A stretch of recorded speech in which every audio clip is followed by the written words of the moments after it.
자, 보시는 것처럼 책상도 함께 보여주면서 통화를 할 수도 있습니다.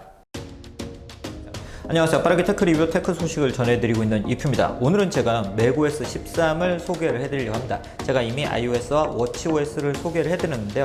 오늘은 맥OS를 소개를 해드리고 내일은 iPadOS 16 버전을 소개를 해드리도록 하겠습니다. 자, 보시는 것처럼 맥OS 13 버전으로 업데이트를 한 후에 제 맥북 에어 모델이 예쁜 배경화면이 적용된 걸 볼 수가 있죠. 이번에는 이렇게 배경화면이 변경된 것은 물론이고 다양한 기능들이 업데이트가 되었는데요. 가장 먼저 소개를 해드릴 기능은 연속성 기능입니다. 연속성 기능은 뭐냐면 아이폰으로 페이스타임을 하다가 맥 근처에 오게 되면 맥으로 바로 전환을 해서 사용을 하실 수 있으세요. 상단에 이렇게 아이콘이 뜨기 때문에 그 아이콘을 누르게 되면 아이폰으로 외부에서 페이스타임을 하고 오다가 맥으로 바로 전환을 해서 사용을 할 수가 있고 다시 아이폰으로 전환을 해서 사용을 할 수도 있습니다. 그런 식으로 통화를 넘나들면서 하실 수가 있고요. 그리고 이렇게 페이스타임을 할 때 아이폰의 카메라를 페이스타임에서 사용을 할 수가 있습니다. 설정에서 카메라를 아이폰 카메라로 설정을 하게 되면 보시는 것처럼 아이폰에 맥북 에어에 연결됐다는 알림이 떠 있는 걸 볼 수가 있고요. 그 상태에서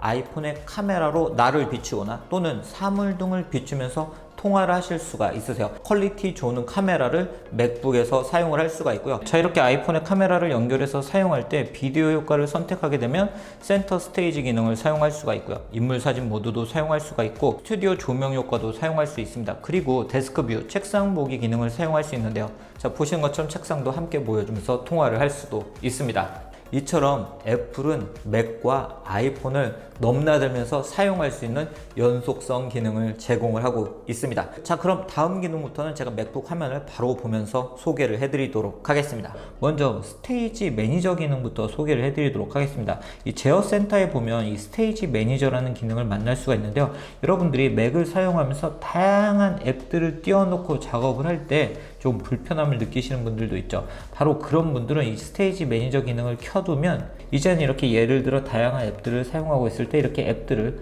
빠르게 전환을 하면서 사용을 하실 수가 있습니다. 그리고 이러한 앱들을 사용할 때 앱을 이렇게 합쳐서 두 개의 앱을 이렇게 동시에 사용하는 것도 가능하고 여기서 이렇게 하나의 그룹으로 만들어서 사용을 하는 것도 가능하고 아이패드에서도 창 크기를 조절할 수가 있기 때문에 아이패드에서 창 크기를 조절해서 사용을 하실 수도 있으세요. 보시는 것처럼 이렇게 그룹화를 해놓으면 함께 이렇게 뜨는 걸 볼 수가 있죠. 그래서 다양한 앱들을 동시에 사용할 때 아주 유용하게 사용할 수 있는 스테이지 매니저라는 기능이 이번에 추가가 되었고 보시는 것처럼 이렇게 끄고 켤 수도 있습니다. 자, 이렇게 켜두면 다양한 앱들이 이렇게 뭉쳐지기 때문에 내가 사용하고 싶은 앱을 찾기 쉽지 않을 때가 있는데 이제는 스테이지 매니저 기능을 통해서 좀 더 쉽게 멀티태스킹을 하실 수 있게 되었습니다. 메일 앱 같은 경우는 제가 iOS에서 보여드린 것처럼 예약 전송 기능을 사용하실 수가 있고요. 나중에 보기 기능을 사용하실 수가 있고 메일을 보낸 뒤에 전송 취소할 수 있는 기능을 사용하실 수 있습니다. 아무래도 맥으로 메일 작업을 하시는 분들이 많기 때문에 이런 기능도 유용하게 활용을 하실 수가 있고요.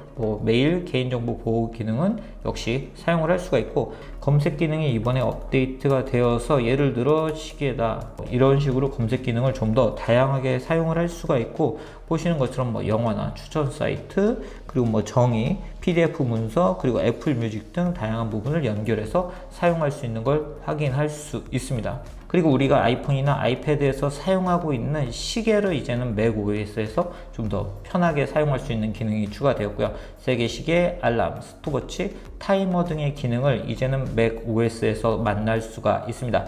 그리고 날씨도 기존에 비해서 업데이트된 정보들을 사용할 수 있는데요. 확실히 기존과 달라진 걸 볼 수가 있죠. 보시는 것처럼 공기질이나 지역별 일기예보 등을 좀 더 다양하게 볼 수 있는 이런 기능들이 추가가 되었기 때문에 유용하게 활용하실 수 있을 것 같습니다. 마지막으로 시스템 환경 설정도 보시는 것처럼 아이폰, 아이패드하고 상당히 유사하게 변경된 걸 볼 수가 있죠. 그렇기 때문에 이제는 좀 더 맥도 편리하게 설정을 할 수 있게 변경이 되었습니다. 이외에도 다양한 기능들이 업데이트가 되었는데요. 제가 일부 기능은 이미 iOS 16에서 소개를 해드렸고 아직 소개를 해드리지 않은 기능은 iPadOS 16을 소개를 해드리면서 이야기를 해드리도록 하겠습니다. 네, 오늘 이렇게 맥OS 13 버전을 업데이트를 해보고 어떤 기능들을 제공하고 있는지 직접 소개를 해드렸습니다. 보신 것처럼 다양한 기능들을 제공하고 있고 특히 아이폰을 사용할 때 함께 사용할 수 있는 기능들이 다양하게 업데이트가 된 것을 볼 수가 있는데요. 제가 다음 영상에서는 iPadOS는 또 어떻게 변했는지 소개를 해드리도록 하겠습니다. 구독 알람 해두시면 해당 영상도 빠르게 만나보실 수 있습니다. 그럼 오늘 영상 여기서 마치도록 하겠습니다.